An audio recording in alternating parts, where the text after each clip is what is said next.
Lição 11. A visão do templo e o milênio. Que templo seria este? O primeiro templo de Salomão?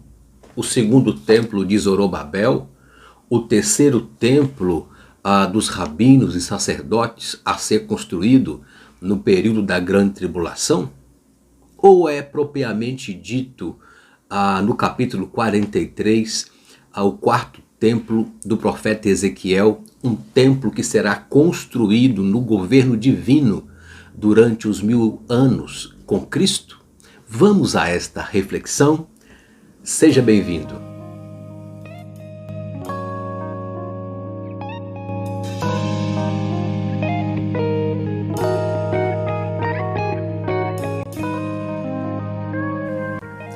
A paz do Senhor Jesus, bem-vindo a esta reflexão EBD prática e objetiva das lições bíblicas pela CPAD da Escola Dominical Classe Adultos neste quarto trimestre de 2022. A temática: a justiça divina, a preparação do povo de Deus para os últimos dias no livro do profeta Ezequiel. Comentarista, pastor Ezequias Soares. E já estamos chegando ao final, a lição 11, a visão do templo e o milênio, para o dia 11/12 de 2022, segundo domingo de dezembro, dia da Bíblia.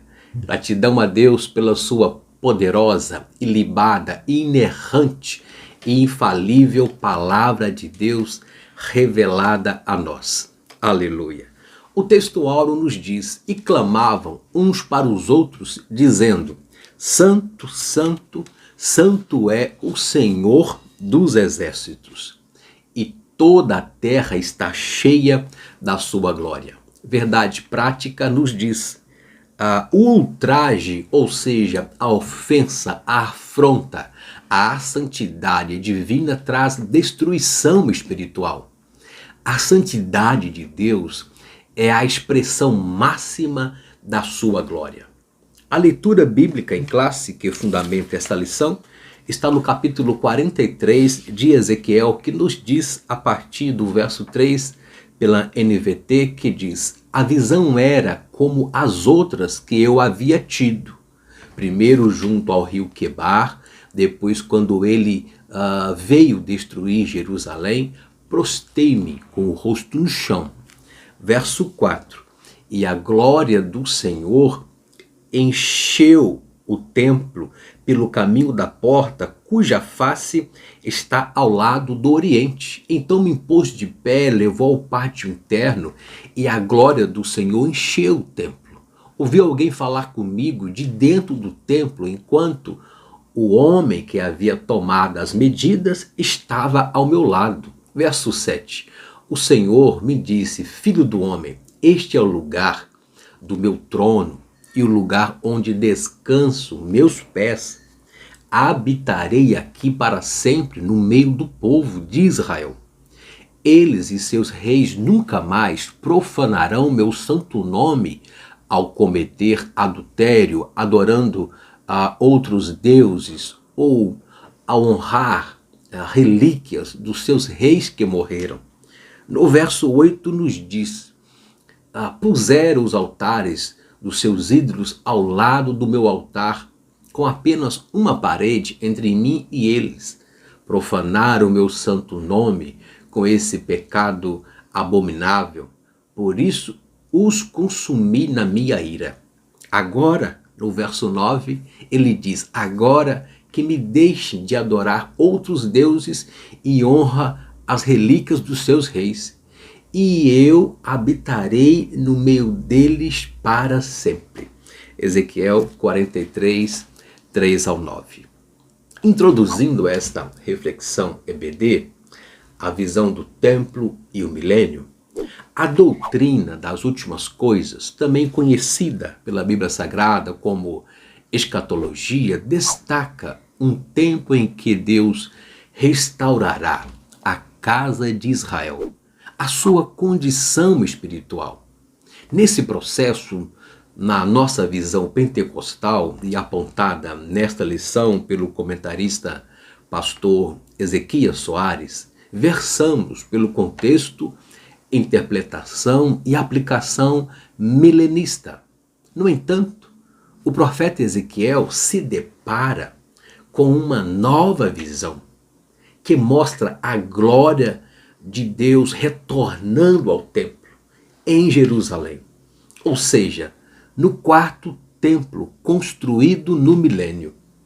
O interessante dessa visão é que, da mesma forma que a glória se afastou do primeiro, do segundo templo, em razão das abominações, idolatrias e outras orgias pecaminosas praticadas, ela retornará por conta da justiça e santidade de Deus. A natureza da revelação divina acerca da restauração é a mesma anunciada da destruição. Novamente, o profeta é levado em espírito, conforme lemos, isto é, a partir de uma visão espiritual, para tomar conhecimento das verdades divinas. Vale a pena destacar que nessa nova revelação, Deus afirma o seu desejo de habitar perpetuamente com os filhos de Israel, sem idolatria, sem abominações. Em seguida, ele faz menção dos pecados abomináveis praticados pelos reis, com as prostituição que contaminaram o seu santo nome, e finalmente reafirma que a destruição completa de Jerusalém e do templo foi resultado de sua ira que se derramou sobre os israelitas para consumi-los. Em contrapartida, o Senhor anuncia ao profeta que a restauração virá, de modo que os israelitas finalmente, aleluia, obedecerão a Deus e Ele habitará com eles. A interpretação a respeito dessa profecia aponta para o período milenar em que Deus governará este mundo mediante a regência de Jesus Cristo, o Príncipe da Paz. Na visão, o retorno da glória é representado pelo novo templo cheio da glória de Deus, cujas medidas são detalhadas. De acordo com o comentarista da Bíblia de Estudo Pentecostal, no capítulo 43 de Ezequiel, aponta as medidas precisas do quarto templo, o templo do milênio de Ezequiel, com seus projetos, o pátio, colunas, galerias, cômodos, câmaras, portas, ornamentos e vaso, além das instruções pormenorizadas quanto ao serviço sacerdotal, demonstram que o texto trata de um templo real, literal. O trecho de Ezequiel 43, 10 e 11 foi escrito para aqueles judeus que viverão ao tempo da restauração final, ao tempo do cumprimento da profecia, para que eles construam o templo, conforme as instruções contidas nesse capítulo. O mesmo tipo de informação sobre as dimensões arquitetônicas do templo também é dado a respeito do altar, conforme Ezequiel 43, 13 ao 27. Tais dimensões devem ser observadas no dia em que o farão, o altar, verso 18. A coerência lógica literária exige que, se o altar do templo deve ser construído, o mesmo vale para o próprio templo. Aleluia! Quem lê e acompanha os percursos das profecias de Ezequiel nesse trimestre, EBD, as lições anteriores, que entenda que tudo está para acontecer. E é só um pouquinho de tempo. E o que há de vir, virá e não tardará. Glória a Deus. A seguir, no próximo bloco, veremos sobre a liturgia, o ritual desse novo templo. Não haverá arca da aliança, seus sacrifícios serão um memorial, pois é uma nova dispensação. Aleluia.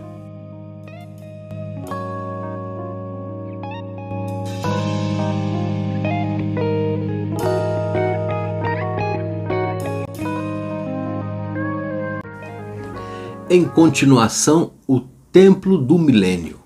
O mundo conhecerá o reinado de Jesus durante o milênio. Será um tempo de paz e harmonia jamais visto nessa terra, o reino milenial. A restauração da terra. O milênio será um período literal de 1000 anos. Este momento não é uma utopia, uma ficção, como alguns afirmam, mas é literal. Deus criou tudo perfeito e outorgou ao homem a autoridade e o domínio para cuidar da terra e dos animais. Mas o homem fracassou em cuidar de si mesmo e do seu habitat. A queda rompeu a comunhão direta de Deus com o homem. Não só a humanidade, mas toda a natureza foi maculada pelo pecado e aguarda a redenção quando Cristo assumir o reino milenial, conforme Paulo relata em Romanos 8, 20 ao 23. A terra será governada por Jesus e o Senhor será rei sobre toda a terra naquele dia. Um será o Senhor e um será o seu nome. Zacarias 14 e 9. O governo de Cristo vai alcançar todas as nações, todos os reinos deste mundo, que são efêmeros, mas o reino de Cristo é eterno e vai abranger todos os países. Todos terão que se prostrar, reconhecendo o senhorio do Rei dos Reis. Jerusalém será a capital do mundo, no reino milenial. Jerusalém será a capital espiritual e política do mundo, conforme Isaías 2, 1 ao 3. E Isaías 60, verso 3. As nações terão de reconhecer o valor de Jerusalém, sob pena de sofrerem sérias consequências. Zacarias 14, 16 e 17. Mas nesse contexto, será construído um templo diferente no milênio. Que templo é esse? Não aparecem nele peças e utensílios próprios do tabernáculo e do templo de Salomão. Podemos enumerar alguns, como a Arca da Aliança, 2 de Crônicas 5, 6 a 8, o altar de ouro do incenso, o candelabro ou cartiçal, uma mesa dos pães da proposição, 2 Crônicas 4, 19 e 20. Comparado com o que se conhece da casa de Deus em Jerusalém e do tabernáculo, pode-se dizer que é um templo atípico, diferente, visto que o tabernáculo e o templo, com toda a sua estrutura e funcionamento litúrgico, rituais, peças e sacerdotes, apontavam para Cristo. E tudo isso já se cumpriu, já encerrou nele, conforme Hebreus 9, 11 e 12. Por essa razão não haverá necessidade desses rituais no milênio. Apenas será uma dispensação diferente. O último bloco do livro de Ezequiel, os capítulos 40 ao capítulo 48, foca o novo templo de Ezequiel. Ezequiel 40, Ezequiel 43, a nova forma de adoração, Ezequiel 43 e 13, Ezequiel 46 e 24, e a partilha da Terra Santa entre as tribos de Israel, Ezequiel 47 e Ezequiel 48. Tudo isso aponta para o milênio, uma dispensação literal, reinado de Cristo de 1000 anos, conforme o embasamento dos textos bíblicos de Apocalipse 20, 1 ao 5, bem como anunciado pelos profetas. Ezequiel 37, 22, 23, Isaías 2 e 3, Isaías 11, 6 a 8. Entretanto, existem muitas interpretações sobre o templo do milênio, o templo de Ezequiel. Logo, é extremamente difícil separar o que é literal e simbólico. Sabemos que esse é o templo do milênio. Mas como Jesus já foi sacrificado por nós, seria necessário o sacrifício de animais? Claro que não. Dentro daquilo especificado na visão, será apenas um memorial, porque as citações bíblicas mostram a transitoriedade dos sacrifícios e dispensações neste simbolismo, conforme João 1:29 aponta para o Cordeiro, 1 Coríntios 5 e 7, Hebreus 7:24, o incenso representa as orações, o castiçal tipifica Cristo como a luz do mundo, João 8:12. No entanto, a era messiânica será marcada pela presença real, literal, de Jesus ali no milênio. Apocalipse 20. O que antes era sombra agora é real. Estará presente ali Jesus Cristo, Rei dos Reis. Todavia, será um ritual diferente, sem a Arca da Aliança. Olha o que diz o texto. Naqueles dias, diz o Senhor, nunca mais se dirá a arca do concerto do Senhor, nem lhes verá ao coração, nem dela se lembrarão, nem a visitarão. Isso não se fará mais. Jeremias 3:16. Ela não aparece no templo de Ezequiel e nem no templo de Zorobabel. Ela aparece pela última vez na Bíblia no reino de Josias, segundo Crônicas 35:3. Depois disso, a arca desapareceu completamente da história. A arca da aliança era o símbolo da presença de Deus. Êxodo 25:22, Levítico 16:2. E foi confeccionada pelos israelitas por ordem de Deus durante a peregrinação no deserto. Êxodo 25:10 ao 16, 37, 1 ao 9. Mas como explicar os sacrifícios no milênio? O ponto mais crucial da visão de Ezequiel é a descrição dos sacrifícios, conforme Ezequiel 43, 18 ao 27. No sistema levítico, visto que o Senhor Jesus já cumpriu toda a lei, tornando sem efeito a eficácia do modelo mosaico, conforme Hebreus 9, 10 e 15, 10, 1 ao 4 e 8, o apóstolo Paulo usa uma metáfora de linguagem do sistema de sacrifício do Antigo Testamento para o culto e o serviço cristão. Romanos 12, 1 ao 2, 1 Coríntios 9, 13 e 14 e Filipenses 4 e 18. Mas existem várias explicações para os sacrifícios no milênio em Ezequiel. Uma delas é a principal, considera o sacrifício como literal, como memória do sacrifício de Cristo. Assim como a ceia do Senhor será celebrada no reino de meu Pai, ou no reino de Deus. Marcos 14 e 25. Que diz o texto? Em verdade vos digo que não beberei mais do fruto da vide até aquele dia em que beber de novo no reino de Deus. Aleluia. Concluindo esta reflexão EBD, o chamado de Ezequiel para o ministério dos profetas aconteceu pela visão da glória de Deus. É assim que o livro começa, cuja a visão ocupa todo o capítulo 1. A outra vez que ele foi levado em visão para Jerusalém, quando testemunhou as abominações no interior do templo, razão pela qual a casa de Deus foi destruída. O retorno da glória de Deus acontece depois da restauração de Israel no novo templo, que Deus mostrou a Ezequiel em visão, que foi o contexto dessa lição 11. A glória de Deus volta ao templo. Ezequiel 43:5. O Espírito Santo levou Ezequiel para o átrio interior do templo, como havia feito anteriormente em Ezequiel 8:1-3. Vimos na lição 4.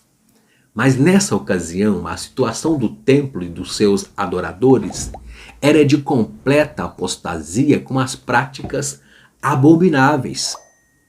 Desta vez, o profeta viu que a glória do Senhor encheu o templo, voltou para o templo. Verso 5, aleluia. Como aconteceu com Moisés na dedicação e inauguração do tabernáculo de Deus, em Êxodo 40, 34 e 35, e com o rei Salomão na inauguração do templo, consagrando-o a Deus, 2 de Crônicas 7, 1 e 2. O retorno da glória de Javé significa a volta da presença de Deus para o meio do seu povo. Aleluia! A igreja reinará com Cristo. Apocalipse 26. Todos os salvos em Cristo Jesus serão reis e sacerdotes e reinarão com Cristo com poder e autoridade. Apocalipse 2, 26 e 27. Além de julgar o mundo, os salvos que fazem parte da igreja de Cristo hão de julgar os anjos. 1 Coríntios 6 e 3. Após o milênio, junto com ele, a igreja de Cristo entrará na Nova Jerusalém. É a cidade celeste eterna que será destinada a todos os salvos em Jesus Cristo. Segundo as Escrituras, sua beleza é ímpar, mas somente os crentes, lavados e redimidos pelo sangue do Cordeiro, poderão desfrutar de tal preciosidade. A Nova Jerusalém é real e os crentes devem desejar alcançá-la. Neste mundo estamos sujeitos à morte, à dor, às enfermidades, a conflitos sociais, doenças, pestes, mas há uma cidade santa que nos espera. Ali não haverá choro nem dor, e todos viverão eternamente com Cristo. Apocalipse capítulos 21 e 22. Crê nisso, ele vem. Maranata, ora vem, Senhor Jesus. Gratidão por nos acompanhar até o final dessa reflexão EBD. Obrigado pelo seu apoio e orações neste projeto. E uma abençoada escola bíblica dominical aí na sua igreja. Deus abençoe.